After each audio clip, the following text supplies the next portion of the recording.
रियान पोरांक परे एबे युजवेंद्र चहल क्रिकेट मैदान रे गुगुली पकाउथुबा चहल कोन एबे विमान भितरे धुआं छाडुछंती काहेकि चहलंकु नहीं एबे सोशल मीडिया रे चहल सृष्टि होईची। आसंतु जानिबा संपूर्ण खबर। घटनाटी घटिची पंजाब किंग्स दलर अहमदाबाद रु हैदराबाद जाउथुबा समय रे टीम रो स्टार बॉलर अर्शदीप सिंह निज यूट्यूब चैनल पई एक ब्लॉग तैयारी करथुले, किंतु एही वीडियो किछि एमिति दृश्य सामना को आसीथिला जहाकु देखि प्रशंसकंको मनरे आश्चर्यर लहरी खेलिछि। वीडियो भाइराल हेबा परे चहलंकु सोशल मीडिया सामना करिबाकु पड़िछि, कारण विमान यात्रा समय धूम्रपान संपूर्ण निषेध।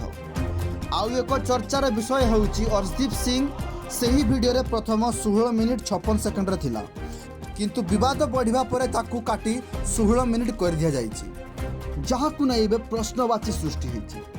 एहा पूर्वरु रियान पोरांक मध्य ड्रेसिंग रूम रे वेपिंग करथुवा बीसीसीआई द्वारा दंडित होइतिले। जदि चहलंकर एही दाबी सत प्रमाणित हुए तेबे तांको उपरे मध्य बड़ धरणर कार्यानुष्ठान ग्रहण करा जाय पारे।